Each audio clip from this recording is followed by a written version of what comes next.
Alhamdulillah Rabbil Alamin. Wassalatu wassalamu ala ashrafil anbiya'i wal mursalin wa ala alihi wa sahbihi ajma'in. Rabbi shrah li sadri wa yassir li amri wahlul 'uqdatam min lisani yafqahu qawli. Rabbi zidna 'ilma warzuqna. Muslimin muslimat yang dirahmati Allah Subhanahu wa taala. Alhamdulillah, pertama dan selamanya kita merafakkan setinggi kesyukuran kita kehadap Allah Subhanahu wa taala kerana dengan limpah kurnianya pada pagi ini, pagi 5/6 Zulkaidah, Zulkaidah 16 Zulkaidah, ini pertengahan Zulkaidah, yang tak berapa hari lagi kita akan masuk bulan Zulhijjah. Dan kita doakan juga baru ni dalam program Thaqafah Center ada beberapa jemaah kita yang bakal ataupun yang telah pun berada di Tanah Suci Makkah untuk menunaikan haji. Jadi kita doakan dan mereka mendapat haji yang mabrur, insyaAllah biiznillah ta'ala. Dan alhamdulillah dalam program yang baru ni pun ada beberapa orang yang saya bertemu dan suruh muka tegur sapa kali pertamanya, walaupun kita mengadakan kuliah ini secara online. Alhamdulillah kita ada peluang bertemu, insyaAllah di lain waktu. Mudah-mudahan kita dapat lagi betul, insyaAllah dalam program yang akan datang. Baik, alhamdulillah pada pagi ini kita dapat berkumpul, dan walaupun hari ini cuti kan, hari ini cuti Agung, tapi alhamdulillah tuan dan puan setakat ini ada 20 orang. InsyaAllah saya yakin yang ini akan bertambah dalam sikit masa lagi, untuk kita sama-sama membincangkan surah Yasin dan sambungan daripada perbincangan kita pada sesi yang lalu. Jadi insyaAllah saya suka untuk meruruskan sedikit berkaitan dengan bincangan kita yang telah lalu daripada ayat 1 hingga 5 dan ayat yang ke-6 telah kita bahaskan. Di daripada ayat 1 hingga 5 ini diringkaskan atau dirumuskan ada 3 perkara penting yang nak disebutkan. Yang pertama adalah berkaitan dengan Al-Quran, kehebatan keagungan Al-Quran. Yang kedua berkaitan dengan Rasul yang diutuskan oleh Allah Subhanahu Wa Taala, Rasul yang diutuskan oleh Allah Subhanahu Wa Taala untuk menyampaikan Al-Quran, dan disebutkan Rasul itu tidak lain dan tidak bukan Rasul yang hanya menyampaikan isi kandungan Al-Quran, bukan Rasul yang mencipta Al-Quran. Kemudian disebutkan di antara gabungan message dan juga messenger, maka Rasul membawa kita kepada hidayah kepada Allah Subhanahu Wa Taala, iaitu ke jalan yang lurus, ala siratim mustaqim. Dan disebutkan Al-Quran ini Al-Quran yang diturunkan Tanzilal Azizir Rahim, yang mana ayat yang kelima ini sangat signifikan yang kita sebutkan, yang mana tanzil, penurunan, yang menunjukkan bahawa Al-Quran itu tidak ada keraguan di dalamnya. Disebutkan Yasin, yang ini kita telah bahaskan tentang huruf yang dibacakan secara terpisah. Dan Al-Quran yang mana bersifat dengan sifat Hakim, Al-Quran yang boleh menghukum, kerana Al-Quran adalah datangnya daripada yang berautoriti. Jadi inilah Allah Subhanahu Wa Taala Al-Aziz. Jadi dalam masa yang sama, bersama dengan penurunan Al-Quran, diutuskan Nabi SAW, maka Al-Quran juga bersama dengan Nabi SAW sebagai messenger yang menyampaikan maka kita terlihat sisi rahmat Allah Subhanahu Wa Taala, kerana Allah Subhanahu Wa Taala nak memahamkan kita terhadap kandungannya melalui apa yang dibicarakan, diterangkan oleh Nabi sallallahu alaihi wasallam melalui hadis baginda. Jadi kemudiannya pada ayat yang ke-6 kita sebutkan Al-Quran ini fungsinya itu adalah untuk memberikan peringatan. Itunzira qauman ma unzira aba'u wa hum ghafilun. Saya dah terangkan dengan detail, iaitu tentang 3 ciri peringatan daripada Al-Quran, iaitu peringatan Al-Quran itu daripada luar. Ini satu peringatan Al-Quran, satu peringatan yang datang daripada luar, lebih kukuh, lebih ampuh dari sudut ianya memberikan kesan kepada kita. Sebagaimana yang saya contohkan peringatan daripada orang yang berada di luar dewan keberadaan kita yang dia nampak kebakaran dan sebagainya pada sesi yang lalu. Kemudian yang kedua, Al-Quran itu adalah peringatan yang diyakini, peringatan yang kita tak dapat nak menafikan kerana peringatan itu datangnya daripada sumber yang berautoriti. Kalau hari ini, kalau berkaitan dengan kesihatan, sebelum ini berkaitan dengan COVID dan sebagainya, kalau sumber yang datang daripada Kementerian Kesihatan itu sumber yang ada autoriti berbanding sumber-sumber yang lain. Dan peringatan itu juga adalah merupakan gambaran kasih sayang Allah Subhanahu Wa Taala. Kerana Allah Subhanahu Wa Taala sebut wa ma kunna mu'adzibina hatta nab'atha rasula. Jadi kami tidak akan mengazab sesuatu kaum melainkan kami menghantar kepada mereka rasul yang akan memberikan peringatan. Jadi Al-Quran bersama dengan messenger rasul itu adalah rahmat wa ma arsalnaka illa rahmatan lil alamin. Rasul adalah rahmat kepada umat hari ini. Alhamdulillah. Baik. Itunzira qauman. Saya juga dah bahaskan tentang qauman yang mana Allah Subhanahu Wa Taala tidak mendatangkan dalam bentuk ma'rifah ataupun kata nama khas. Sedangkan ayat ini sasarannya ditujukan kepada orang musyrikin. Kerana Allah Subhanahu Wa Taala nak menghina mereka dari sudut mereka merasakan bahawa mereka ini well known, diketahui, disanjungi. Walhal dari sudut sejarah ataupun tempat kedudukan bangsa Arab di antara dua tamadun yang besar, Rom dan Parsi, jadi mereka tak ada apa-apa pun. Itu daripada kalangan mata manusia. Apatah lagi dalam kalangan Allah, daripada di sisi Allah Subhanahu Wa Taala, juga tidak ada apa-apa dari sudut kerana mereka menolak peringatan daripada Nabi sallallahu alaihi wasallam. Dan kita sebutkan tunzira qauman ma unzira aba. Apa makna ma unzira aba? Boleh jadi peringatan itu mereka lalai daripada peringatan, ghafilun, kerana mereka tidak diberikan peringatan oleh orang yang terdahulu. Ini satu muhasabah bagi diri kita apabila kita dapat mendengar sesuatu peringatan. Jadi seharusnya kita menyampaikan peringatan tersebut, menyambutkan lisan dakwah Nabi sallallahu alaihi wasallam kepada generasi yang akan datang. Yang kedua, makna di sini juga boleh membawa makna bukan mereka tidak diberikan peringatan, maknanya generasi ke generasi diberikan peringatan. Tetapi orang yang kemudian yang datang, walaupun peringatan itu bersambung, tapi mereka tidak mengendahkan peringatan orang-orang yang terdahulu. Dan di sini juga boleh dimaksudkan dengan mereka diberikan peringatan sebagaimana orang yang terdahulu diberikan peringatan. Tetapi apa yang berlaku, ayat yang ke-7 akan menerangkan kepada kita tentang laqad haqqal qawlu ala aktsarihim fahum la yu'minun. Jadi mereka tetap lagi tidak iman pada ayat yang baik. Dan kita sebutkan fahum ghafilun.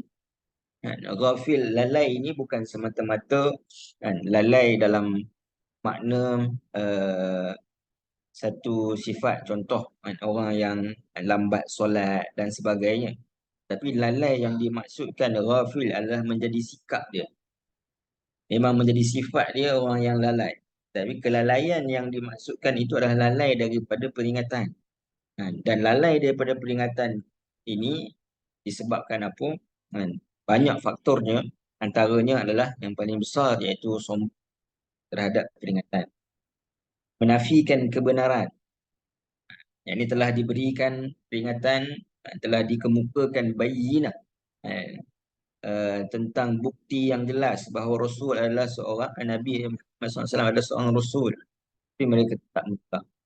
Sehingga kan kepada mempermain-mainkan ayat Allah Subhanahu Wa Taala, menjauhi dari sudut ia ini nak mendapatkan ilmu pengetahuan dan yang menjadikan manusia ini berterusan lalai kerana rasa selesa dengan apa yang ada, tidak suka kepada kalau kita pun kadang-kadang rutin yang dah biasa kita buat, tiba-tiba kita nak kena ubah kita punya rutin kerana kita rasa tak selesa. Tapi kadang-kadang kalau rutin itu membawa kebaikan kepada kita atau perubahan itu kebaikan kepada kita, maka perlu kita tersebut. Baik. Jadi pada pagi ini insya-Allah kita sambung membicarakan pada ayat yang 7. Allah Subhanahu wa taala berfirman, "A'udzu billahi minasyaitonir rajim. Laqad haqqal qawlu 'ala aktsarihim fahum la yu'minun." Demi sesungguhnya telah tetap hukuman seksa atas kebanyakan mereka kerana mereka tidak mahu beriman. Demi sesungguhnya laqad haqqal qaul, yang ini telah tetap hukuman seksa. Ini salah satu tafsiran makna haqqal qaul adalah hukuman seksa. Ala aktsarihim, atas kebanyakan mereka. Tetapi fahum la yu'minun, tapi mereka masih tetap lagi tidak beriman. Di ayat ini menyebutkan tentang apa respon mereka. Bila Al-Quran sebut litunzira qauman ma unzira aba'uhum fahum ghafilun. Bila Al-Quran itu datang untuk memberikan peringatan tetapi mereka masih lagi tetap di dalam kelalaian. Maka inilah respon kepada mereka, laqad haqqal qawlu 'ala aktsarihim fahum la yu'minun. Baik. Jadi ayat ini kita boleh tafsirkan dengan dua tafsiran sebagaimana yang disebutkan oleh para mufassir. Yang pertama, makna laqad haqqal qaul dengan maksud Nabi SAW telah menyampaikan Al-Quran, telah menyampaikan peringatan daripada Al-Quran sampai kepada mereka, bahkan telah berada bersama dengan mereka. Nabi SAW bukan sekadar menyampaikan Al-Quran pada lisannya, tetapi menyampaikan Al-Quran pada akhlak dan juga peribadi baginda. Yang mana peribadi baginda yang disebutkan oleh Sayyidatina Aisyah sebagai kana khuluq Quran berada dekat dengan mereka. Laqad, kerana perkataan qad ini, la, lam dan juga qad adalah bentuk penegasan. Bahkan penegasan yang dimaksudkan qad ini juga boleh membawa makna satu penegasan menunjukkan kepada kedekatan, dekatnya sesuatu perkara dengan kita. Contoh, bila disebutkan qomat kan, qad qamatis salah kan, itu membawa makna solat yang hampir untuk didirikan. Maka sebab itu adanya iqamah. Ia sebutkan laqad haqqal qaul. Haqqal qaul ini kalau kita tengok dalam terjemahannya itu adalah tetap hukuman seksa. Tetap hukuman seksa kepada kebanyakan mereka. Tapi satu lagi tafsiran, haqqal qaul ini juga boleh membawa makna kata-kata yang benar, haqqal qaul, kata-kata yang benar. Dengan maksud apa yang Nabi SAW sampaikan dan keberadaan Nabi SAW yang dekat dengan mereka, itu adalah menunjukkan bukti yang benar. Ini perkataan sama ada pada bahasa lisannya ataupun pada bahasa badannya, bahawa apa yang disampaikan oleh Nabi SAW itu adalah benar. Itu makna lain bagi haqqal qaul, iaitu mereka sendiri telah maknanya mendengar, mereka sendiri telah mengetahui, malahan mengakui apa yang disampaikan oleh Nabi SAW.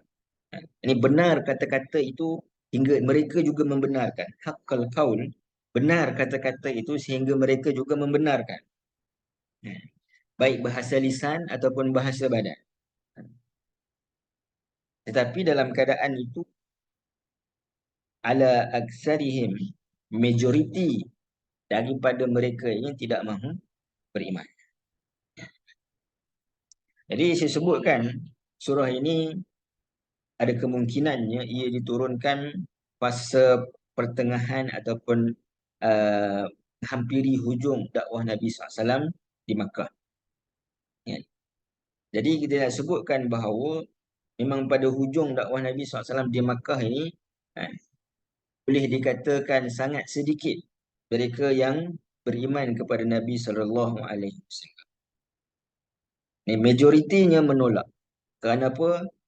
Kalau yang pembesar-pembesar Quraisy, maknanya mereka semakin agresif dari sudut menentang siapa sahaja yang mesti ataupun yang masuk ajaran yang dibawa oleh Nabi SAW. Daripada orang-orang biasa dah jadi takut. Takut di apa-apakan kalau mereka mengikuti ajaran yang dibawa oleh Nabi SAW. Maka majoriti daripada kalangan mereka tidak beriman. Baik. Jadi kemudian Allah Subhanahu Wa Taala juga dalam ayat ini, makna yang kedua tu tafsiran yang pertama. Makna yang kedua membawa makna sebagaimana yang terdapat dalam terjemahan tadi, laqad haqqal qaul. Laqad haqqal qaul juga menunjukkan kepada kedekatan.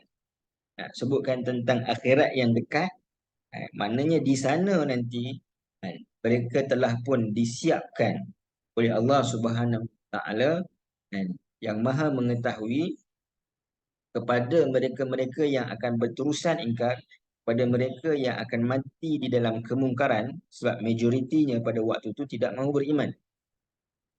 Maka Allah Subhanahu Wa Taala telah menetapkan seksanya terhadap mereka di atas apa? Di atas pilihan mereka. Fahum la yu'minun, itu menunjukkan kepada pilihan mereka. Sebab dah sampai kebenaran kan? Tetapi mereka masih lagi memilih untuk tidak uh, mengikuti kebenaran tersebut. Jadi ini nak sebutkan tentang, kalau kita sebutkan tentang takdir Allah Subhanahu Wa Taala kan. Jadi takdir Allah Subhanahu Wa Taala terutamanya berkaitan dengan uh, iman, hanya dari sudut penerimaan hidayah itu.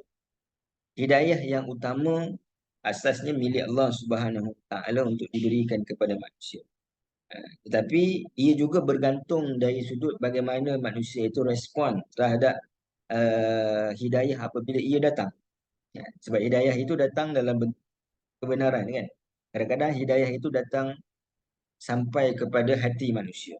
Nanti kita sebutkan dalam ayat yang nanti disebutkan oleh Rasul yang menyampaikan dakwah ke satu karya. Mereka sebut wa ma alaina illal balaghul mubin. Jadi peringatan itu kadang-kadang ia terkesan melalui cara balag. Cara maknanya kita terkesan dengan jiwa rasa bahawa ini adalah ayat dan sebagainya. Dan kadang-kadang peringatan juga datang ikan penjelasan pada akal bin, yang jelas dan nyata. Kedua bentuk peringatan itu telah sampai kepada mereka, sampai kepada hati mereka. Kalau kita tengok dalam sirah Nabi SAW, pernah satu ketika di hujung Nabi SAW berada di Mekah, Nabi membaca surah An-Najm, tak silap saya. Surah An-Najm. Ada surah yang mengandungi ayat sujud. Bila Nabi baca, Nabi sujud. Pada waktu itu orang Quraisy keseluruhannya sujud bersama dengan Nabi SAW. Sebab terasanya mereka kedekatan dengan ayat Al-Quran. Hinggakan mereka malu sendiri. Hinggakan mereka nak tutup cerita tu daripada viral, daripada orang luar. Supaya orang luar tak tahu. Tetapi mereka tak dapat nafikan bahawa di dalam diri mereka sendiri mengakui apa yang disampaikan oleh Nabi SAW itu adalah benar. Itu bala sampai dalam masa yang sama. Kadang-kadang Al-Quran juga bawakan bukti yang jelas dari sudut akal fikiran. Bagaimana mungkin boleh difikir di akal orang yang kamu sanjungi selama 40 tahun ataupun katakan adalah dalam 30 tahun yang dahulu tiba-tiba kerana dia menyampaikan sesuatu yang bertentangan dengan apa yang kamu kan terus kamu mendustakannya, sedangkan kamu yang bergelarnya sebagai Al-Amin. Sebab tu Nabi SAW bermuda nak sampaikan secara terang-terangan tu. Mereka bila Nabi SAW sebut, kan, adakah kamu percaya di belakang aku ini ada satu tentera yang akan menyerang kamu? Maka mereka menyebutkan ma jarabna alaika kaziba. Kami tak pernah langsung, tak pernah mendapati engkau ni pernah berdusta. Ha. Tetapi kenapa ketika mana Nabi menyampaikan mereka mendustakan Nabi SAW? Kerana pendustaan itu bukanlah kerana ketidaktahuan mereka, tapi kerana ghafilu, lalai tadi, dan rasa sombong, kerana tak suka kepada perubahan, tak suka maknanya nanti nak kena gadaikan dari sudut pada mereka lah, gadaikan harta, nak kena bagi kepada orang miskin, dan nak sama taraf dari sudut kedudukan. Bagi mereka ini sesuatu yang tak boleh dimegah-megahkan. Jadi bagi mereka bila terikat dengan agama tu menyebabkan dia rasa terkongkong. Baik. Maka disebabkan itu, atas pilihan mereka itu, maka Allah Subhanahu Wa Taala haqqal qaul, telah menetapkan seksanya. Yang mana menetapkan seksanya, haqqal qaul ini boleh difahami dengan dua makna, iaitu seksa yang dimaksudkan itu adalah di hari akhirat kelak. Ya, inilah tafsiran yang pertama. Sebagaimana ayat yang seterusnya akan menyebutkan tentang bentuk siksaan tersebut. Ada juga membawa makna haqqal qaul, makna siksaan satu di akhirat, yang keduanya di dunia. Bagaimana bentuk siksaan ataupun azab Allah Subhanahu Wa Taala kepada musyrikin di dunia ini adalah dengan pedang-pedang para sahabat. Yang ini yang disebutkan di dalam surah Al-Anfal. Dalam surah Al-Anfal dan juga dalam surah At-Taubah. Surah yang mana menunjukkan tentang orang musyrikin ini didatangkan azab dan itulah di pedang para sahabat. Ini mereka kalah di dalam peperangan, terutamanya peperangan yang besar yang pertama dalam Islam adalah peperangan Badar. Baik. Jadi nak sebutkan juga ayat ini secara tidak langsung nak menyatakan tentang bila Allah Subhanahu Wa Taala menyebutkan Nabi SAW sebagai mursalin, innaka laminal mursalin. Nabi seorang rasul yang menyampaikan kepada orang lain tentang kebenaran yang dibawa ataupun didatangkan daripada Allah Subhanahu Wa Taala. Ini menunjukkan bahawa Nabi juga adalah seorang manusia biasa yang luar biasa, yang tidak ada kemampuan untuk memberikan hidayah kepada manusia. Namun, usaha daripada gabungan mesej wal Quranil Hakim dan penyampaian yang paling baik dari sudut lisan dan juga karakter Nabi SAW. Innaka laminal mursalin. Tadi maknanya memberikan kesan kepada orang-orang musyrikin. Apa ayat ini nak menyatakan bahawa Nabi SAW tidak mampu untuk memberikan hidayah kerana Allah Subhanahu Wa Taala yang memberikan hidayah. Nabi adalah petunjuk manusia kepada hidayah. Orang yang mendorongkan. Kalau hidayah ni kita sebutkan petunjuk on the way kita naik highway kan. Maknanya Nabi SAW adalah orang yang mungkin kita bertanyakan mana jalan nak pergi sana, nak pergi sini. Kan? Jadi Nabi tunjukkan jalan dan kita jalan di atas jalan tersebut, kita dah nampak petunjuk, kita semakin yakin. Kita jalan lagi, kita nampak petunjuk, kita semakin yakin. Maka kita berterima kasih kepada orang yang pertama yang mana menunjukkan kepada kita jalan, iaitu Nabi sallallahu alaihi wasallam. Jadi uh, pun begitu, walaupun Nabi SAW tidak berikan hidayah, namun usaha baginda adalah usaha yang tidak dapat dinafikan. Usaha yang paling baik dan penyampaian dari sudut lisan dan juga karakteristik adalah penyampaian paling baik dan ianya memberikan kesan. Apa makna memberikan kesan? Memberikan kesan di sini, satu, memberikan kesan boleh jadi hingga mereka nak berubah. Ini juga berlaku kepada sebahagian sahabat. Walaupun kita sebutkan majoriti tadi kan. Kalau satu soalan yang saya tanyakan, kalau Nabi SAW menyampaikan peringatan daripada Al-Quran, majoriti tak mau terima. Jadi kenapa Nabi SAW sampaikan? Kalau dah ramai orang yang tak mau beriman. Kan? Dan saya sebutkan surah ini bukanlah surah yang terakhir turun di Makkah. Maknanya ada beberapa surah yang lain yang akan turun. Dalam masa yang sama ada beberapa tahun lagi Nabi SAW di Makkah. Kan? Kalau Allah Subhanahu Wa Taala telah menyatakan ketika mana turun surah ini, majoriti ramai yang tak terima dakwah Nabi SAW di Makkah. Apa guna Nabi SAW sampaikan? Mana kenapa nak tunggu 2-3 tahun lagi? Nak kena sampaikan, kenapa tak terus hijrah aja? Dan Allah Maha mengetahui kan. Dan Allah Subhanahu Wa Taala tahu siapa yang akan beriman dan sebagainya. Allah kata dah majoriti tak mau beriman, tunggu apa lagi? Keluar teruslah pergi berhijrah. Jadi nak sebutkan satu juga nak menyatakan di sini bahawa hijrah Nabi SAW itu bukanlah Nabi lari daripada dakwah. Kerana kalau betul Nabi nak lari pada dakwah, awal lagi Nabi boleh lari pada dakwah. Allah dah umumkan majoriti mereka tak mau beriman. Kita bayangkan kalau kita pergi ke satu tempat, ya, tempat yang mungkin orang yang di hutan, mungkin kampungan asli contohlah, bukan semua asli sekarang, asli sekarang dah moden kan. Jadi contoh, jadi ada orang yang biasa dengan mereka bergaul, dia datang pada Allah, tiba cakap mereka ni, kalau kita cakap apa nama, mereka ni suka nak dengar. Kalau bab-bab agama ni, kalau main bagi makan ke apa ke, senang sikit kan. Jadi kalau kita nak tahu orang yang dah memang tak mau dengar apa yang kita sampaikan, mungkin kita langsung tak pergi ke tempat tu kan. Tapi Nabi SAW sedang berada di tempat tu, Nabi tak lari. Walaupun Allah kata majoriti tak akan beriman.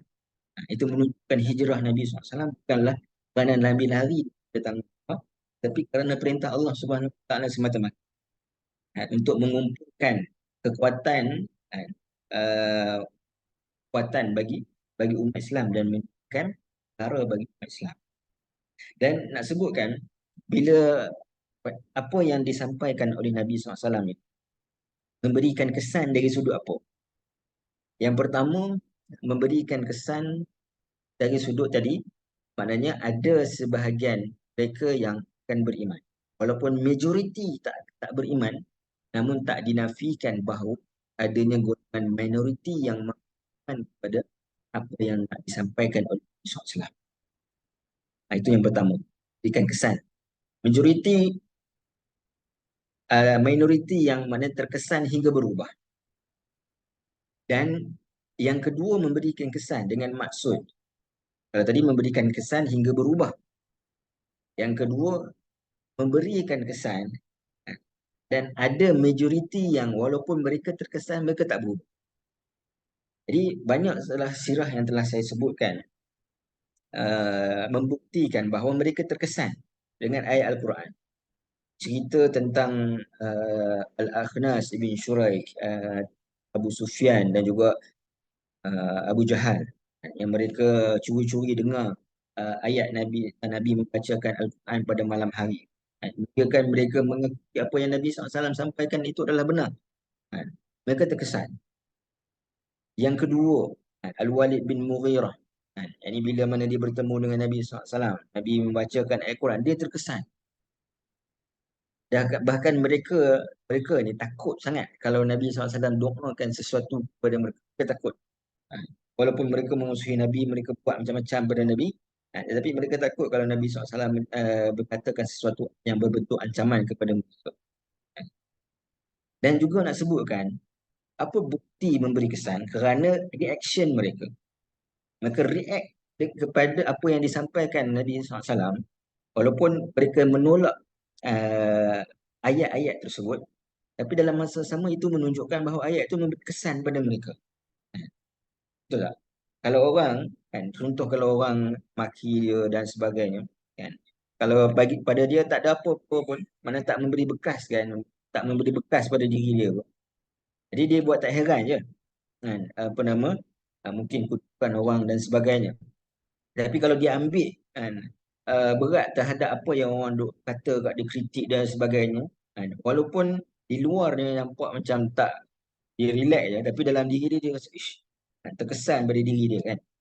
Dia nak sebutkan walaupun zahirnya mereka nampak macam tak terkesan, tapi mereka terkesan sebab cara react mereka itu adalah dengan uh, mereka usaha nak memadamkan, yuriduna liyutfi'u Allah.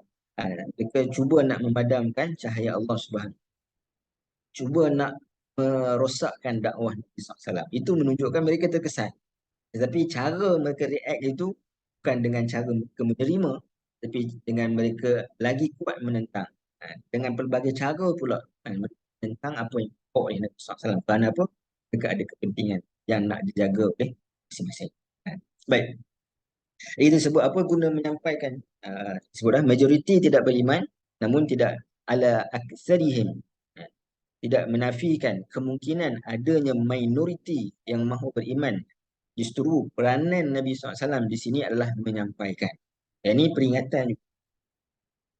Yang ini kita sebagai ibu bapa kadang-kadang, ataupun mungkin kita sebagai, ataupun mungkin kita sebagai sesiapa pun tanggungjawab sebagai Muslim. Bila kita menyampaikan kebaikan kepada orang lain, kalau Nabi SAW sendiri yang menerima hidayah itu tidak mampu untuk menyampaikan hidayah kepada manusia melainkan dengan izin Allah, apatah lagi kita jauh sekali untuk kita nak berikan hidayah melainkan dengan izin Allah Subhanahu.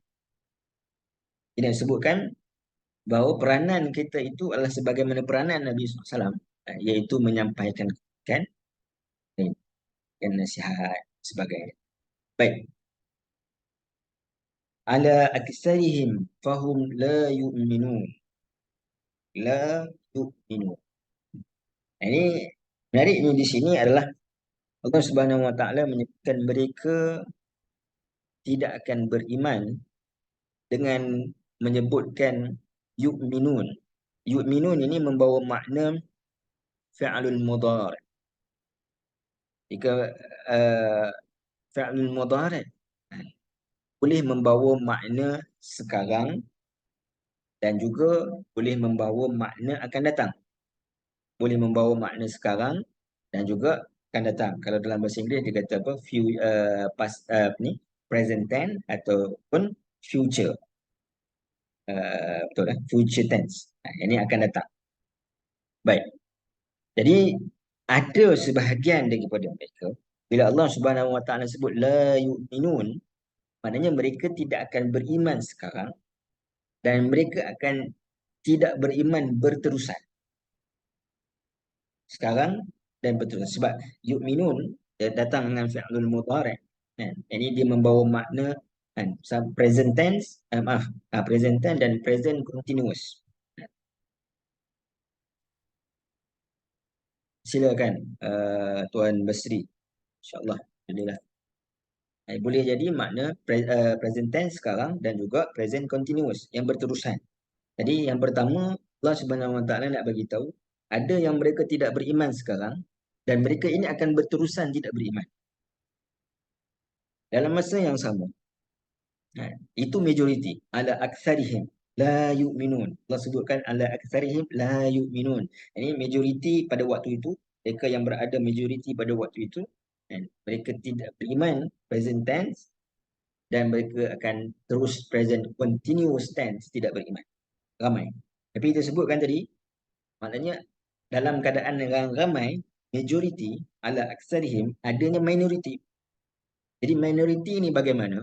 Yes, mungkin sekarang ini mereka tidak beriman, present tense. Tetapi ada kemungkinan pada waktu yang akan datang, present continuous tense, setelah mereka berfikir semula tentang apa yang disampaikan oleh Nabi SAW, mereka akan beriman dalam tempoh yang akan datang. Sebagai contoh, yang paling jelas adalah Abu Sufyan. Ini ketika turun ayat ini sudah tentu dia belum beriman. Sebab apa? Surah ini surah Makkiyah sebelum hijrah Nabi SAW. Dia beriman ketika mana Fathul Makkah. Ya. Baik. Atau jika mereka tidak beriman sekarang di dunia, boleh jadi makna kalau disebut la yu'minun berterusan tak beriman kan?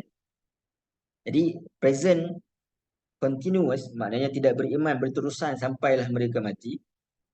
Tetapi continuous lagi, berterusan lagi mereka akan beriman dengan makna mereka akan meyakini apa yang disampaikan Nabi SAW itu adalah benar, iaitulah beriman di hari akhirat kelak apabila telah didatangkan hak al-qaul di hadapan mereka tentang Allah. Pada waktu ini, rugilah. Sebab apa? Sebab tidak ada lagi wang. Tidak ada lagi wang. Maknanya, kembali pada Allah Subhanahu. Kembali ke dunia ini untuk dan uh, dan sebagaimana yang disebutkan dalam surah As-Sajdah. Baik. Kemudian itu ayat yang 7. Dan Allah Subhanahu wa taala sebut, "Inna ja'alna fi a'naqihim aghlalan fahiya ilal azqani fahum." Baik. Sesungguhnya kami menjadikan kesombongan dan keengganan mereka untuk pada kebenaran sebagai belenggu yang memberkas kedua tangan mereka ke batang leher mereka. Lebarnya belenggu itu sampai menongkat dagu mereka, lalu jadilah mereka boleh bayangkan macam mana? Mereka tak mau tunduk kepada kebenaran, ada belenggu macam satu ikatan yang memberkas kedua tangan mereka ke batang leher, ni leher, kan? Batang leher. Dan lebarnya belenggu, ada belenggu itu menyebabkan mereka terdongak dagu mereka. Boleh bayang tak macam mana? Bayang tak? Yang ni. Ha. Dia nampak lah. Ha. Yang ni contoh lah. Ha. Kalau kita biasa tengok kan, uh, cerita orang dulu kalau masuk penjara kan, dia kena rantai kaki, leher kan. Ha.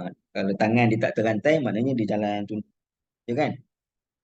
Tapi ini bila yang ni dia dirantai, bukan sekadar dirantai, dan di tengkuk dia ada belenggu yang lebar, belenggu tangan dia tu, dia kan dia tak boleh nak, nak apa nama, nak tengok.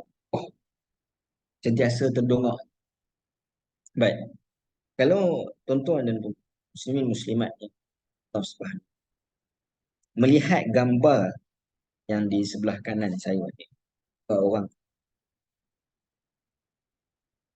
apa maknanya gambar ni, orang yang macam ni, kita kalau sekarang ini kita nak boleh tengok orang yang macam ni di mana?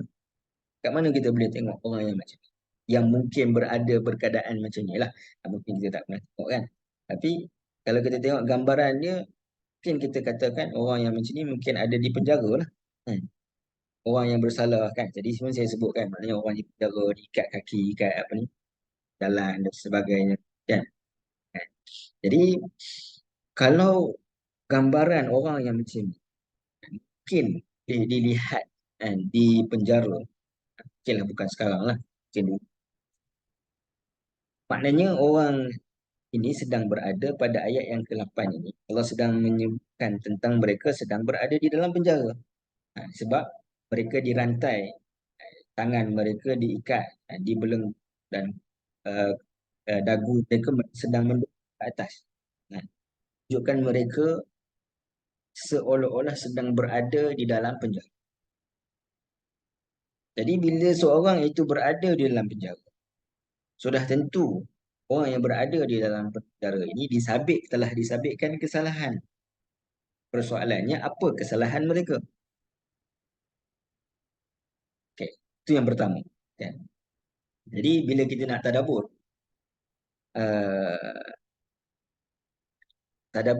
tadabbur. Jadi antara bentuk cara kita nak bertadabbur adalah kita bertanyakan soalan.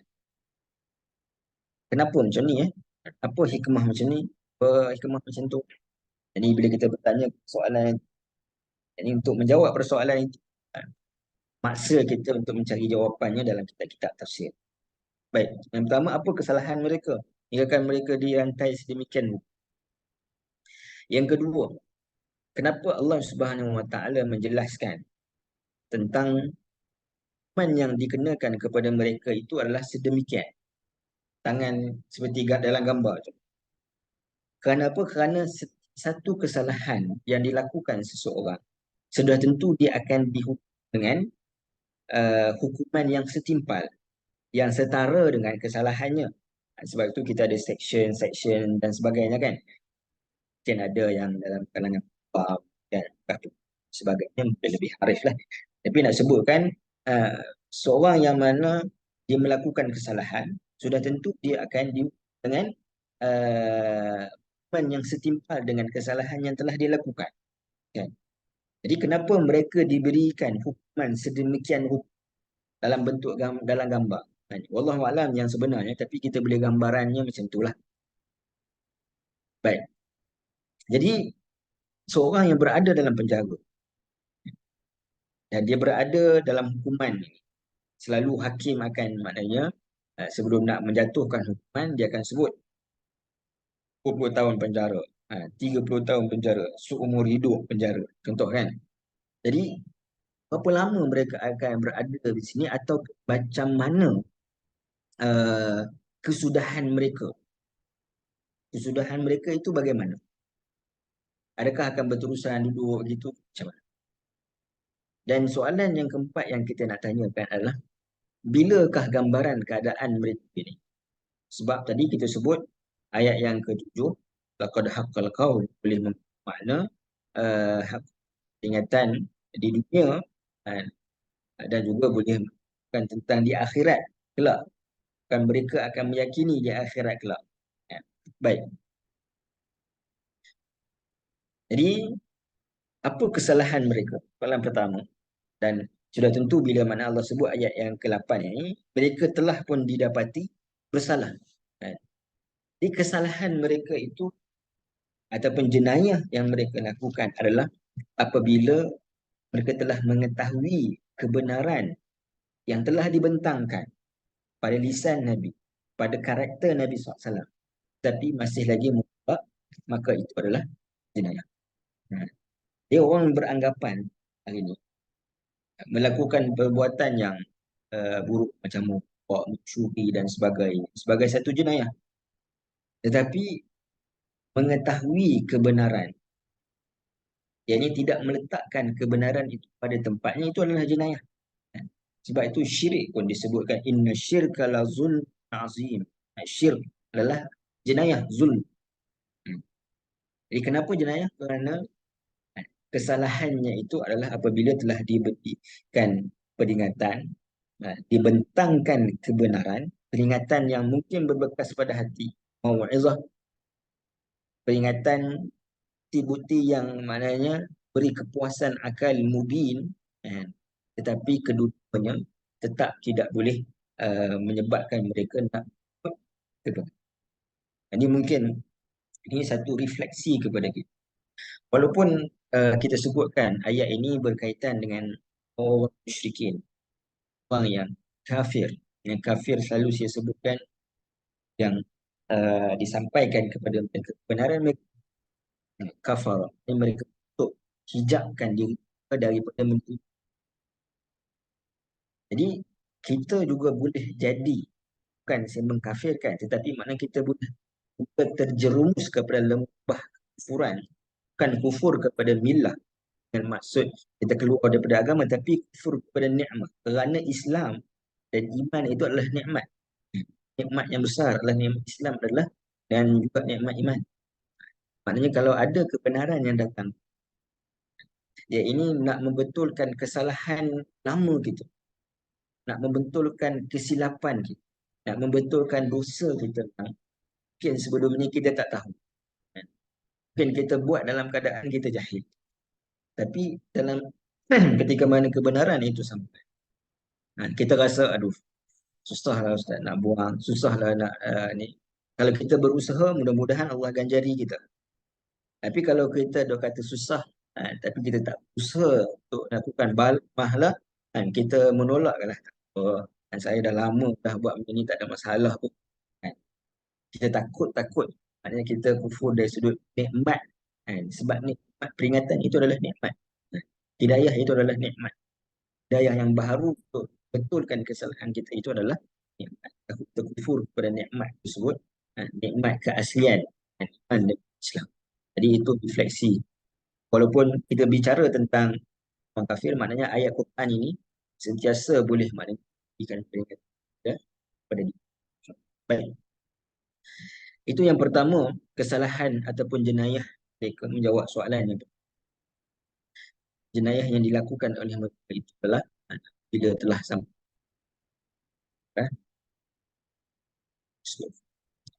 Baik, kenapa mereka dihukum sedemikian? Isyarat terikatnya tengkok belenggu, kan tadi di tengkok mereka tadi, itu menunjukkan kepada mereka cuba menafikan untuk menyebutkan kebenaran, atau tidak tahu, atau mereka tahu kebenaran tetapi tidak masuk ke dalam hati. Maknanya macam mana? Kalau kita tengok tadi, terikat maknanya di sini dekat tengkok mereka ini, gambaran tadi kan ada papan yang mana menghalang tengkok ini daripada tunduk bawah, kan, sentiasa melangut. Ini sifat melangut ini, sifat pandang ke atas ini adalah sifat kesombongan, kan? Jadi kesombongan mereka di atas muka disebabkan apa? Satu, hidayah itu telah pun, maknanya mereka merasai tentang kebenaran ayat Al-Quran. Tetapi ayat Al-Quran itu tak mahu mereka zahirkan pada lidah mereka. Seolah-olah macam tengkok ni ada penghalang, tak boleh nak keluar. Tak boleh nak keluar sini. Mereka dah rasa memberi kesan, maknanya dakwah Nabi SAW tadi memberi kesan pada mereka. Tapi mereka sukar nak sebutkan apa yang Nabi sampaikan itu. Sebab apa? Sombong. Ghafilun. Mereka tak mau nak sebutkan kebenaran yang disampaikan oleh, ataupun dengan makna yang berbeza. Maknanya mereka mendengar apa yang Nabi SAW sampaikan. Jadi buah mulut perkataan yang mereka sebutkan diungkapkan. Tetapi ayat-ayat tersebut, kebenaran tersebut hanya tersekat di tengkuk mereka, tak sampai tu. Maknanya penghalang di tengkuk ni boleh jadi makna tak keluar pada mulut untuk membenarkan Nabi, atau peringatan itu bila masuk tak sampai dalam hati. Jadi itu juga dua keadaan yang dia boleh berlaku pada diri kita. Kadang-kadang kita menyembunyikan kebenaran sebab banyak benda yang kita takut orang itu kata, ini takut orang ini dan sebagainya, tak keluar. Ataupun boleh jadi peringatan yang sampai kepada diri kita, yang mana tak masuk dalam hati, hanya pada cakap-cakap kita. Na'udzubillah, saya dan tuan dan puan dijauhkan dari sifat sini. Baik. Jadi disebutkan keadaan mereka itu tadi ibarat mereka berada di dalam penjara, dan iman yang mereka kenakan, kita sebutkan tadi, mestilah setimpal dengan jenayah yang mereka lakukan. Maka kenapa hukuman itu setimpal? Tuan-tuan tengok balik gambar ni. Gambar ni kan.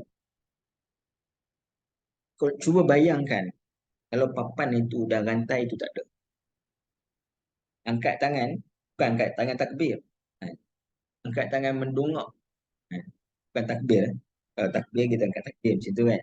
Dia maknanya seolah nak sebutkan gambaran yang ini mendongak ni kesombongan, dan mereka nak menolak segala apa yang disampaikan oleh Nabi SAW. Hang ni siapa nak sampaikan kepada kami? Ini gambaran kesombongan itu terlihat dengan mengangkat tangan. Angkat tangan menunjukkan apa? Berlepas diri. Mendongak menunjukkan kepada kesombongan. Kami disebabkan kesombongan, maka mereka menahan diri daripada apa yang disampaikan oleh Nabi SAW. Mereka tak bantu Nabi SAW. Walaupun mereka yakini, mereka tahu bahawa itu adalah, dan keadaan mereka ini boleh jadi di dunia ataupun di akhirat, ataupun kedua-duanya sekali. Bagaimana kalau di dunia? Bermaksud kesombongan mereka itu akan menyebabkan mereka terpenjara. Walaupun mereka tidaklah, maknanya di atas dunia ni mereka diusung macam tu. Tak. Tapi mereka terpenjara daripada dunia luar hingga akan berbangga dengan diri mereka, walhal mereka tidak mengetahui dunia di sekeliling. Maknanya di ayat ini nak dimaksudkan dengan maksud penjara ataupun ikatan yang berbentuk majas, metafor, metafora. Bukan ikatan yang betul-betul tangan dan tangan diikat, tak. Tapi metafora menunjukkan bahawa mereka ini akan dibelenggu tangan mereka. Ibaratnya mereka ni kaku. Tak boleh nak buat apa. Kan bila orang dalam keadaan gambar tadi kan, dia kaku. Kaku ni disebabkan apa? Ataupun bagaimana keadaan dia itu adalah kerana keadaan yang berada terpenjara. Terpenjara daripada dunia luar. Sebab apa? Ghafilun tadi kita sebutkan, fahum ghafilun disebabkan sifat ghafil, uh, sifat lalai tadi, mereka terpenjara dalam kalangan mereka sendiri sahaja. Mereka berbangga dengan diri mereka, walhal mereka tak tahu, tak boleh nak mendongak kan. Bila dalam keadaan tu tak boleh nak tengok kiri kanan kan. Hanya tengok atas je. Maknanya tengok diri mereka sahaja. Kan? Sedangkan dalam Quran pun banyak menyebutkan siru fil ardh, ni kita tengok orang lain, mana kita boleh muhasabah diri kita, mungkin ada kebaikan kita boleh ambil, mungkin ada kebaikan kita boleh mana sama-sama elakkan kan. Tapi bila mana orang yang mana terbelenggu dari sudut di dunia ni, kan mereka ni tak boleh pergi jauh. Sebab itu bila datangnya Quran, Al-Quran melepaskan ikatan belenggu tadi. Dan apa yang berlaku pada para sahabat? Allah Subhanahu Wa Taala beriktiraf kuntum khaira ummah. Dan tengok bagaimana para sahabat ini, wah, maknanya arus dari sudut kota-kota dan sebagainya. Ia mengenali para sahabat. Tapi disebabkan kesombongan itu sahaja, maknanya manusia ini terkung dalam diri dia sendiri, dalam pandangan yang dia nak terima sahaja. Sedangkan di luar sana masih lagi ada banyak kebaikan-kebaikan yang dia tak dapat capai disebabkan sombong. Sebab orang bersifat sombong, dia akan tetap berterusan dengan sombong. Sombong sebagai, kalau dengan agama sombong, maka dia akan sombong. Sebab percaya, kalau peringatan mungkin kan, orang sampai dengan dia tak mau terima, sikap dia tu akan berterusan kesombongan dia itu dalam. Baik. Kalau peristiwa ini berlaku di akhir akhirat. Okey. Faham kan? Tadi kita sebut di dunia kan. Saya nak kaitkan sebab kita tak mau pisahkan ayat tafsiran daripada satu ayat ke satu ayat. Jadi ayat ke-7 kalau nak sebutkan bahawa Nabi menyebutkan sesuatu ataupun ayat yang mana memberikan penjelasan kepada mereka. Sebab itu Nabi SAW pernah sebutkan kepada Abu Jahal. Nabi bersama dengan Abu Jahal. Nabi tahu bahawa Abu Jahal ni ada karakter yang mana dia ni suka nak jadi ketua. Bahkan kalau disebutkan di Mekah itu, kalau tak ada Nabi SAW, maka dialah memang akan jadi ketua. Abu Jahal ni lain sikit sifat dia.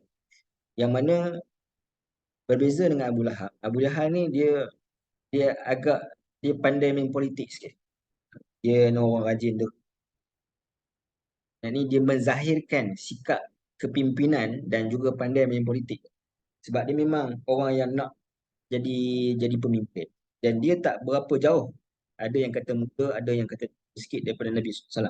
Ini hampir-hampir dengan Nabi SAW. Abu Jahal. Jadi nak sebutkan, Nabi SAW pernah berkata, bertanya, ucapkan, nak tak kalau aku bagi tahu pada kamu satu perkataan yang mana kalau kamu menyebut perkataan tersebut, kamu akan menguasai orang Arab dan juga Ajam. Maknanya orang Arab dan bukan Arab. Abu Jahal kata apa? Kalau setakat satu perkataan, lebih daripada 10 aku boleh sebut. Tapi apa perkataan yang disebutkan? Nabi SAW kata, sebutlah La ilaha illallah. Pertama, sirah ini nak sebutkan apa? Mereka tahu dari sudut peranan La ilaha illallah itu. Bukan sekadar pada lisan. Tapi apa impaknya kalau mereka dan perkataan La ilaha. Dia bukan sekadar sebutan. Tapi maknanya apa impaknya. Dari sudut mereka nak kena, ni lah, maknanya tuntutan yang dibawa oleh Islam. Yang tu yang mereka tak mahu. Tapi nak sebutkan, Nabi SAW pernah offer. Maknanya kalau kamu nak jadi orang yang berjaya di dunia ini pun, sebutkan maknanya la ilaha illallah dan berpegang pada prinsip la ilaha illallah. InsyaAllah kamu saya orang Arab dan juga Ajam. Tetapi disebabkan dia menolak sombong dengan apa yang Nabi SAW sampaikan, maka dia terpenjara dalam dunia dia, bangga dengan dia. Sedangkan di luarnya itu ada kuasa-kuasa besar yang maknanya bila-bila masa sahaja kuasa besar ni boleh menghapuskan. Tapi bila tengok para sahabat dan mereka kalimat tauhid la ilaha illallah dan mana yang dibawa oleh Rasulullah SAW yang disampaikan oleh Al-Quran, walaupun hanya dengan 3,000 orang, dia mengalahkan 100,000 dalam besar. Dia nak sebutkan kadang-kadang kita rasa mungkin ringan kita sebutkan, dan kita Alhamdulillah majoriti kita mungkin dilahirkan sebagai seorang Islam, la ilaha illallah daripada kecil lagi, duk baca dalam tasyahud dan sebagainya. Cuma adakah kita merasai dari sudut betapa besarnya perkataan tersebut hingga menyebabkan dia merubah karakter seseorang dan dia membuka peluang kejayaan yang besar. Bukan kata di akhirat sahaja, di dunia pun sama. Dan di akhirat sudah tentulah, maknanya Allah Subhanahu Wa Taala menggambarkan ayat yang ke-8 ini disebabkan laqad haqqal qaul, ini seksaan ke atas mereka. Jadi saya nak sebutkan bahawa ayat, setiap satu ayat tu dia tak terpisah. Laqad haqqal qaul maknanya ketika mana Nabi telah menyampaikan kebenaran, la yu'minun, mereka tak terima, maka jadilah mereka penjara di dalam diri mereka sendiri dan mereka tak tahu kelebihan dan juga apa yang berlaku di sekeliling. Kemudian makna yang kedua, laqad haqqal qaul, yakni dengan maksud hukuman Allah Subhanahu Wa Taala dan ianya berlaku di hari akhirat. Maka di hari akhirat nanti salah satu bentuk siksaan dengan gambaran terpenjara tidak mampu melakukan apa, hanya menanti siksaan yang seterusnya. Dan saya sebut tadi siksaan haqqal qaul, siksaan ada dua kan. Siksaan yang pertama di dunia, yang ini melalui pedang-pedang para sahabat. Dan ketika mana berlakunya perang Badar, bukankah mereka ditawan? Kan bentuk orang yang ditawan, tawanan kan, orang yang ditawan, ditawan. Itu bentuk siksaan dan bentuk gambaran pada ayat yang ke-8. Kalau disebutkan siksaan itu adalah di hari akhirat, maknanya bentuk siksaan itu terpenjara dan menyebabkan mereka ni hanya duduk kaku sahaja. Tengok sendiri apa amalan semua yang dibentangkan di hadapan Allah, di hadapan kita, dalam keadaan hanyalah menanti penyiksaan yang seterusnya dan menanti dalam keadaan kesalahan. Na'udzubillah. Baik.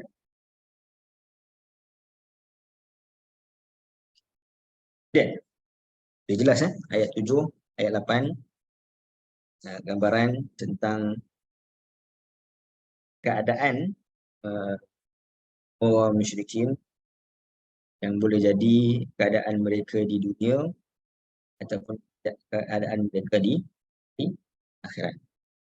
Dan saya selalu sebutkan peringatan ini adalah peringatan bersama, sebutkan mereka boleh jadi ayat itu kita gantikan dengan kita. Mudah-mudahan kita akan dia. Baik.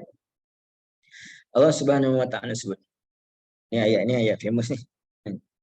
Waja'alna min baini aydihim sadda wa min khalfihim saddan fa aghshaynahum fahum la yubsirun. Dan kami jadikan sifat tamak dan juga gila mereka kepada harta benda dan pangkat itu. Sebab apa ditafsirkan tamak, gila mereka kepada harta benda dan pangkat? Kerana itulah sifat-sifat yang membawa kesombongan. Baik. Dan kami jadikan sifat mereka itu sebagai satu sekatan yang menghalang mereka daripada memandang kepada kebutuhan dan kesingkatan masa di dunia yang ada di hadapan mereka. Dan sekatan yang menghalang mereka daripada memikirkan azab yang ada di belakang mereka pada hari kiamat. Lalu kami tutup pandangan mereka, maka dengan itu mereka tidak dapat melihat jalan yang benar. Baik. Ayat ini juga maknanya kita boleh tengok nanti berkaitan dengan hal keadaan mereka di dunia dan akhirat. Sebab tafsiran itu dia akan mengikut ataupun berturut. Kalau hal itu ditafsirkan maknanya dengan keadaan dunia, maka mesti ayatnya boleh ditafsirkan dalam keadaan hal mereka di dunia. Kalau ditafsirkan dengan keadaan di akhirat, maka mesti boleh ditafsirkan dengan keadaan mereka di akhirat. Kerana itu istimewaan ayat Al-Quran, walaupun didatangkan dengan ayat yang singkat, tapi boleh mempunyai yang sangat luas. Luasnya itu jauhnya perjalanan fahaman tentang Quran hingga kan boleh ditafsirkan tentang kehidupan dunia dan juga akhirat. Bayangkanlah. Baik. Cuma sebelum saya menghuraikan ayat ini. Ayat ini biasa digunakan oleh sebahagian, kalau bukan daripada kalangan kita ataupun mungkin ada daripada kalangan kita pun, gunakan ayat ini sebagai bentuk pendinding, pendinding daripada kecurian. Sebab baca ayat ini, pencuri tak masuk. Kalau pencuri masuk pun dia tak jumpa jalan keluar. Sebab apa? Sebab baca ayat ini. Dia mungkin bersumberkan kepada kisah Nabi SAW dalam sirah. Dalam rahib silap saya disebutkan tentang Nabi SAW membaca ayat ini. Waja'alna baina aydihim sadda khalf sadda syai'in. Ya Allah Subhanahu Wa Taala baratnya macam meletakkan satu tembok di antara mereka dan Nabi SAW. Ini tembok dengan maksud hijab lah, yang menyebabkan mereka tak dapat memandang Nabi SAW keluar daripada mana hijrah Nabi SAW pada malam hari. Kita sedang Abu Jahal ketua ni bersama dengan pemuda ni Nabi, kita sedang di luar SAW. Keluar, Nabi bacakan ayat ini, Allah Subhanahu Syaidahu Bisirun. Untuk pandangan maka kita tak nampak Nabi sedang. Jadi ayat ini ketika mana dibacakan oleh Nabi SAW, kita melihat situasi yang keadaan Nabi SAW itu adalah situasi masih lagi dalam situasi dakwah, yang mana dengan maksud Nabi sedang berhadapan dengan musuh di dalam dakwah. Sebabkan Allah Subhanahu Wa Taala membantu barakah daripada ayat Al-Quran tersebut dijadikan hijab daripada terlihat mereka Nabi SAW keluar daripada. Jadi ada sebahagian kita yang menggunakan ayat ini ataupun di luar sana, dan ayat ini dibaca di pintu dan sebagainya. Saya tidak mengatakan ia satu kesalahan. Mungkin ia terkait dengan apa yang saya sebutkan selalu tentang mujarrab. Mujarrabat. Ini mujarrabat ini benda yang mujarrab, yang terhasil daripada tajribah. Yang ini terhasil daripada pengalaman. Benda yang mujarab yang terhasil daripada pengalaman. Bahasa mudah kita kata testimoni lah. Testimoni. Yang mana testimoni dia tidaklah bermakna apabila seseorang melakukan perbuatan ataupun laku tersebut, dia akan mendapat hasil yang serupa dengan orang yang pernah menggunakannya. Contoh, kalau kita katakan hari ini ada berbagai ubatan lah, kata suplemen. Sebab ubatan lain, suplemen lain kan. Maknanya kadang-kadang sebahagian kita mungkin ada makan suplemen. Kan?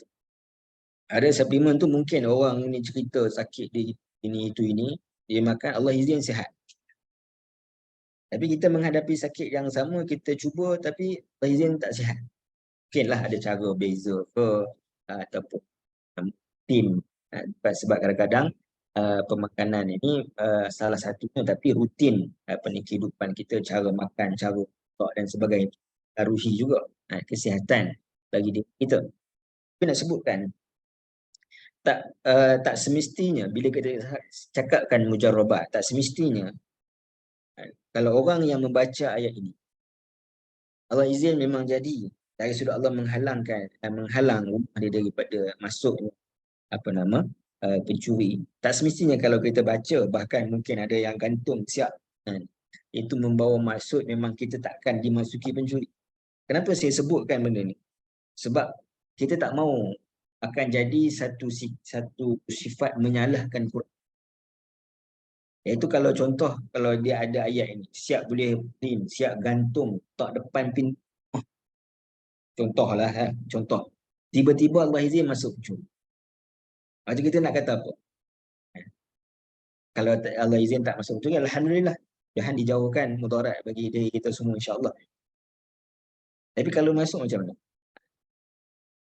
Jadi sebab itu, selain daripada kalau kita nak berusaha, tak apa, silakan. Nak usaha. Tapi dalam masa yang sama, kita kena usaha secara tabi'inya. Pintu rumah, buka pagar, kalau perlu pasang CCTV, kan? Apa-apa yang ada guide ke apa dan sebagainya, kita bersama ahli taman. Jadi kita mengambil asbab-asbab kemungkinan. Dan kita usahakan mudah subhanallah. Sebab apa? Sebab di hujungnya kita nak dari sudut kita tidak mempersalahkan Al-Quran dengan ketidakmenjadian apa yang kita inginkan. Kerana konteks ayat Quran itu berbeza dengan apa yang kita nak kita nakkan daripada ayat Quran ini. Jadi kita sebutkan bila kita baca tentang fikiran Islam dan sampai kepada kita. Hari ini maknanya orang beranggapan terutamanya tentang ayat Al-Quran ini, apa benefit secara zahirnya. Macam tadilah, maknanya ayat Quran ni bila dibacakan mana orang tak akan masuk rumah.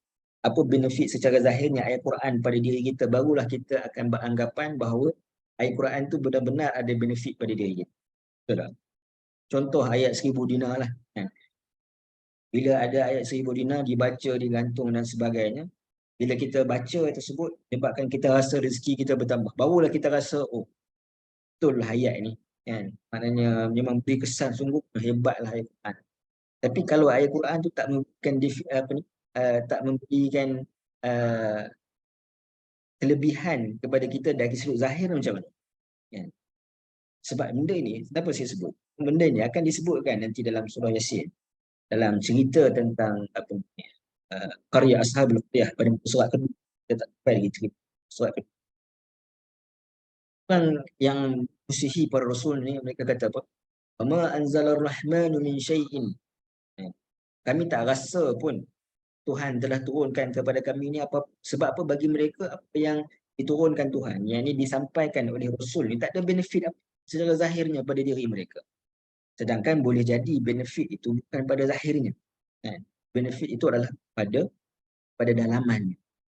Jadi mereka mendapat hidayah, dan itulah sebenarnya benefit yang lebih besar berbanding benefit luaran, kelebihan-kelebihan secara dibetulkan cara pemikiran kita.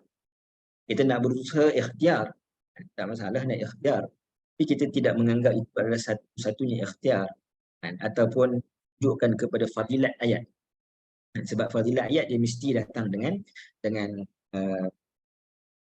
nas yang jelas daripada Nabi SAW. Apa beza antara fadilat dan mujarabat? Fadilat bermakna siapa sahaja daripada kalangan kita pada hari ini ada 4 orang. Siapa sahaja yang membaca ayat ataupun surah fadilat itu menunjukkan dia akan mendapat fadilat. Siapa sahaja. Mujarrab apa maknanya? Tak semestinya kalau orang sama menggunakan ayat ataupun surah itu mujarrab, orang yang datang kemudiannya dia akan mujarrab juga. Tak semestinya. Itu beza dia. Sebab fadilat ini dia mesti datang dan usul yang secara jelas, dan insya-Allah mudah-mudahan dia dapatkan semua orang tanpa kecuali berbanding dengan sebab Allah Subhanahu mungkin bukakan tidak. Baik. Tapi kita nak usul ikhtiar. Baik. Kita masuk pada ayat. Jadi saya suka untuk kita nak menggunakan sesuatu ayat-ayat Al-Quran sebagai kiralah rupiah sebagai, tak ada masalah. Mungkin ada yang berkata sebab center bagi kan dekat dengan ya yang mana tak ada masalah kita nak rupiah dan sebagainya. Memang Al-Quran sebutkan syifa kan. Tapi saya suka maknanya kalau tentang konteks ayat tersebut supaya dia rasa lebih berkesan pada dia. Baik, kita tengok apa konteks ayat ini. Baik, Allah Subhanahu Wa Taala menyebutkan laqad haqqal wa ja'alna min baini aydihim saddan wa min khalfihim saddan fa aghshaynahu wa hum la yubsirun. Di sini kita tengok ada 3 bentuk sekatan. Wa ja'alna min baini aydihim saddan. Ini di hadapan mereka. Min khalfihim sadda. Ini di belakang mereka. Fa'aghshaynahum. Fa'aghshayna ni makna tutup bahagian atas lah. Menutupi. Aghshayna ni contoh kalau kita ambil jubah kan. Pakai jubah ni. Kita tutup. Jubah ni kepala kita tutup. Itu aghshayna. Jadi maknanya ada tuan faham dulu ada 3 bentuk sekatan. Sadda ni makna sekatan. Di hadapan, di belakang, baina aydihim makna di hadapan, di belakang dan di atas mereka. Baik, apa makna sekatan depan, belakang, atas ni? Baik. Yang pertama menunjukkan kepada kalau keadaan mereka, kita masih berterusan yakni keadaan mereka di atas muka. Maknanya sifat sombong mereka itu menyebabkan mereka hilang pertimbangan untuk membezakan baik dan buruk sesuatu perkara hinggakan kehidupan di dunia ini bagai disekat dan tidak berkembang. Yang sebutkan orang yang menolak kebenaran. Yang ini mungkin zahirnya kalau disebutkan rezeki, dia sebutkan orang Quraisy, rezeki mereka mungkin banyak. Bukan orang kaya. Tetapi dengan rezeki yang ada tersebut, sebabkan mereka hilang pertimbangan. Tak rasa kasihan kepada miskin. Kan? Dalam surah Al-Ma'un disebutkan tolak orang miskin. Alladhi yadu'ul yatim. Dzalika alladhi yadu'ul yatim. Ini tolak dengan kasar orang miskin ataupun tidak mengajak miskin dalam cara pemakanan, cara makan dan sebagainya. Dan sebutkan walaupun diberikan rezeki tetapi hilang dari sudut sifat kemanusiaan. Seolah-olah sifat manusia yang keadaan yang berlaku di hadapan mereka, sebab kita sebut halang kan, yang di hadapan, keadaan yang berlaku di hadapan mereka ni tak ada apa-apa. Mereka anggap biasa je. Tak ada apa-apa. Sebab bagi mereka kena jaga dari sudut maruah. Jadi mereka kena jaga dari sudut haibah, gahnya. Apa yang berlaku di hadapan mereka ni, benda-benda yang tak membawa ni tolak tepi lah. Yang kedua, disebutkan sesuatu yang menjadi penghalang di belakang. Tadi depan, penghalang di belakang mereka, di atas mereka. Jadi 3 poin ni ada merujuk sekatan yang berlaku di depan, belakang dan atas. Jadi di depan, di dunia ni bermaksud mereka hilang pertimbangan membezakan baik dan tentang sesuatu perkara. Yang kedua, jadi mereka kehidupan tidak tenteram kerana besarnya azab menanti di belakang. Nah, ni nak sebutkan orang musyrikin yang sebenarnya pengecut macam saya sebut. Mereka boleh kata kepada Nabi, wa yaquluna mata hadzal wa'du in kuntum shadiqin. Wa yaquluna mata hadzal wa'du in kuntum shadiqin. Mereka boleh berkata, mereka mengatakan bila datangnya janji Allah Subhanahu Wa Taala. Tapi bila Nabi SAW sebutkan satu ayat ataupun pernah saya lupa nama siapa Quraisy tu. Tapi mereka pernah didoakan, ada seorang pernah didoakan akan dimakan oleh binatang buas. Memang dia mati dimakan binatang buas. Dia takut. Dia pernah buat sesuatu yang teruk kepada Nabi. Nabi doakan mati dimakan binatang buas.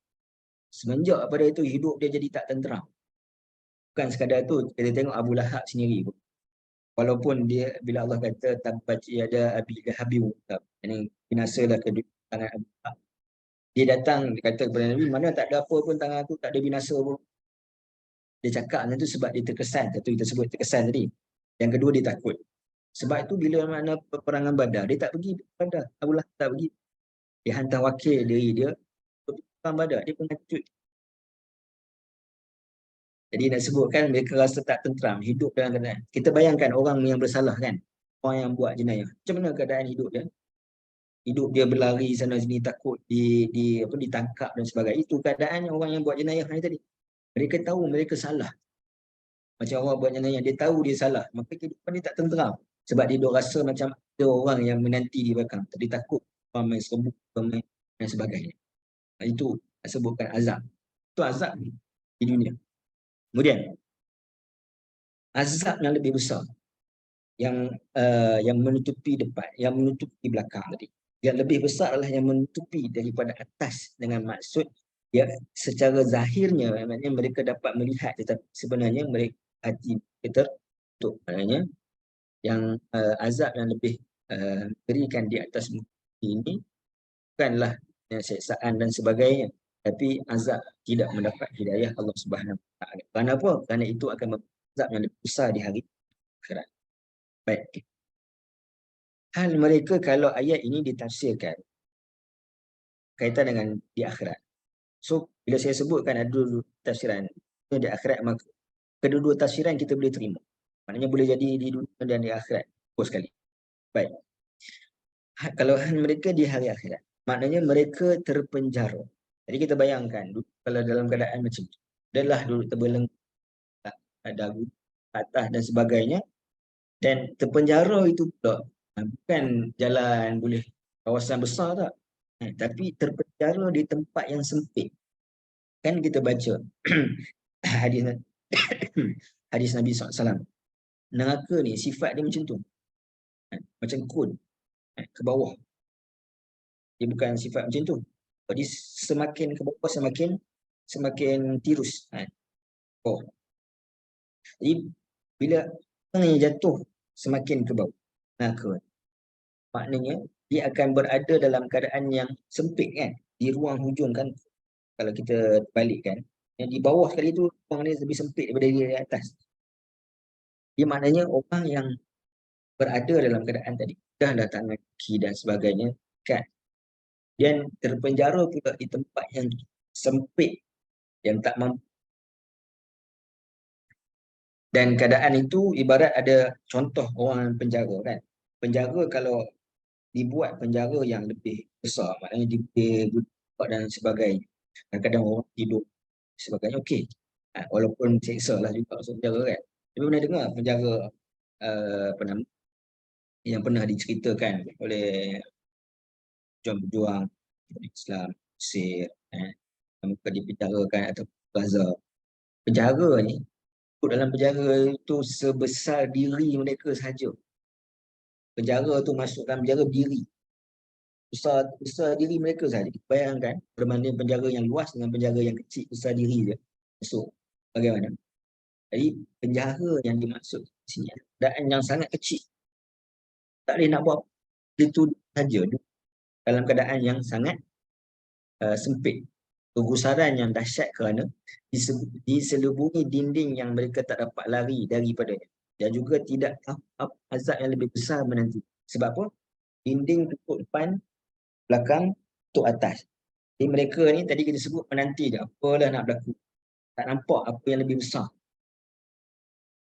Dia yang dah tahu apa yang dah kena. Dan dia tahu ada lebih dahsyat. Apa yang lebih dahsyat tu akan dibentangkan. Ini perjalanan manusia tu di hari akhirat. Dan mereka juga dengan maksud fa'aghshaynahum la yubsirun, dengan maksud juga mereka dibangunkan di hari akhirat dalam keadaan buta, sebagai disebut kan, mereka dibangunkan dalam keadaan buta, tanya dalam keadaan buta, sedangkan di dunia itu kami celak, sebutkan kerana buta mereka daripada melihat. Baik, 3 minit je. Okey, tekan ayat 9. Baik. Jadi bila disebutkan depan, penghalang depan, belakang dan juga atas kepada kebenaran untuk sampai kepada, ini menunjukkan bahawa hidayah yang sampai kepada mereka juga adalah daripada depan, daripada belakang dan juga daripada atas. Apa dia depan, belakang, atas ni? Ini nak sebutkan hidayah kepada manusia ni Allah Subhanahu Wa Taala datangkan dengan pelbagai cara. 3 jalan hidayah untuk mengetahui kebenaran. Bukan satu. Yang pertama adalah hadapan. Maknanya apa? Yang pertama, semua nikmat di dunia, termasuk keberadaan Nabi SAW bersama. Baik. Pertama, semua nikmat di dunia. Sebut semua nikmat di dunia. Dalam Quran sebut, وَلَئِنْ سَأَلْتَهُمْ مَنْ خَلَقَ السَّمَاوَاتِ وَالْأَرْضِ لَيَقُولُ. Jadi, kalau kamu bertanyakan kepada mereka, siapakah yang menciptakan langit dan menunjukkan nikmat Allah Subhanahu Wa Taala di langit dan juga di bumi, mereka akan mengatakan bahawa itu Subhanahu Wa Taala cipta. Tapi kenapa mereka tidak mentauhidkan Allah Subhanahu Wa Taala sebagaimana mereka mengakui bahawa ciptaan Allah, ciptaan langit dan dunia ini Allah Subhanahu Wa Taala, disebabkan kesombongan dan mereka mesti sahaja apa yang nikmat yang mereka lakukan. Jadi disebut uzira aba'u bahum filu, dan mereka juga bersama dengan yang mereka lalai daripada perkataan tersebut, sebabkan tidak meyakini bahawa Allah Subhanahu Wa Taala itu adalah Isa. Baik. Jadi semua nikmat dunia maknanya di hadapan mereka itu dibentangkan. Jadi kita juga nak sebutkan jalan hidayah kepada kita, kadang-kadang Allah Subhanahu Wa Taala datangkan dengan bentangkan di depan kita. Hadapan ni maknanya bentangkan di depan kita. Ini kita melihat langit dan nanti kita tengok dalam surah Yasin ayat 3. Allah sebutkan wasyamsu tajri li mustaqarrin laha, kata aziz.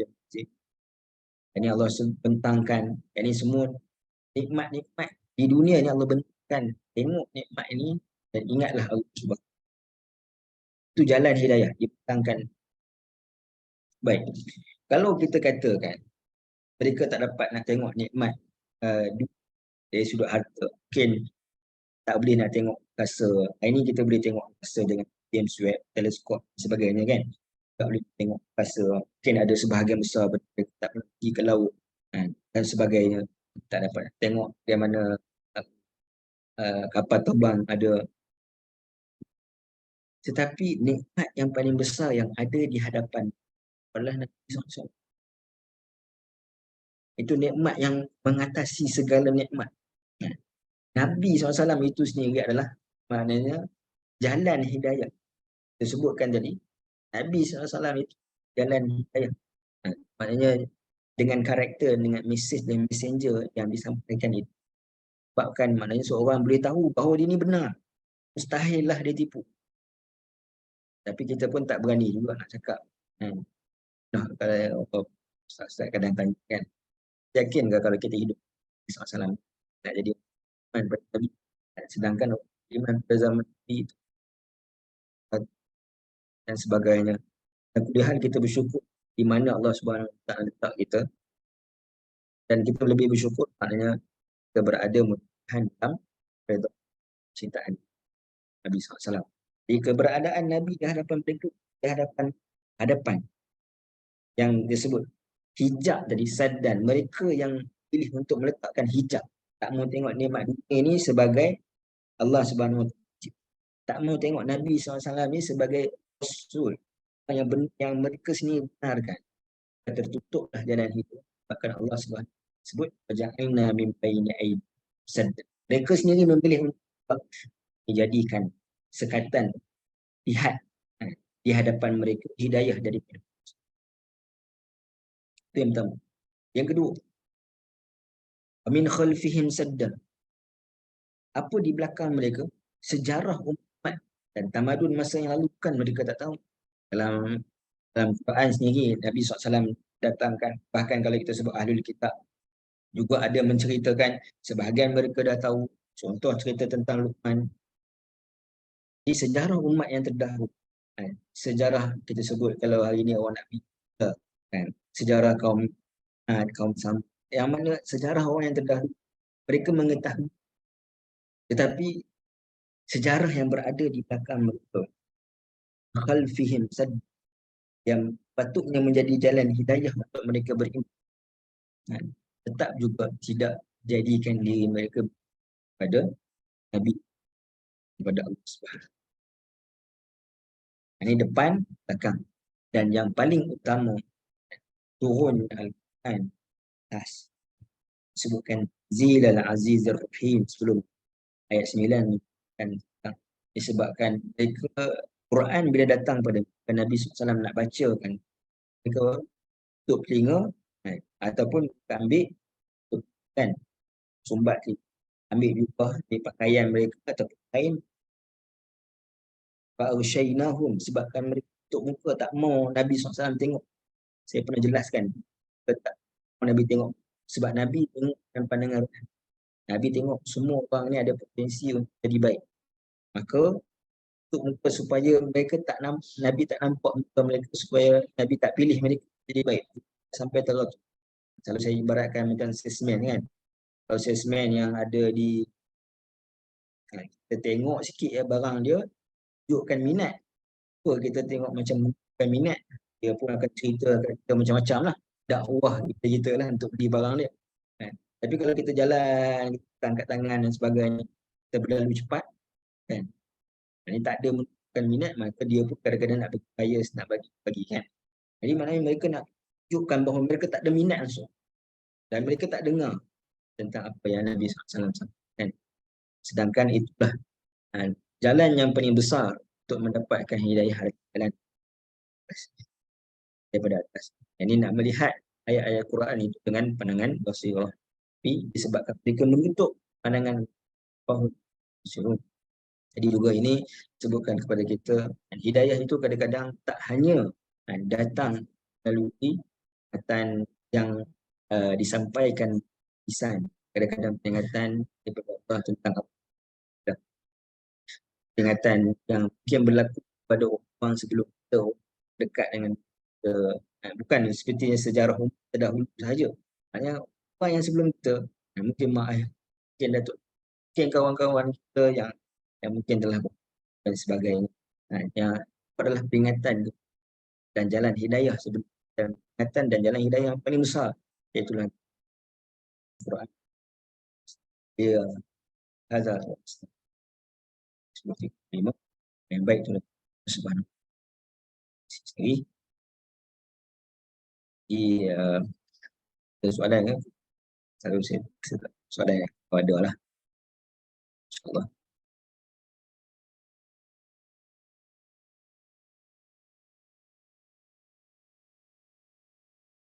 Baik. Pada insyaAllah. Kita datang. Assalamualaikum. Sendiri. Ada. Assalamualaikum.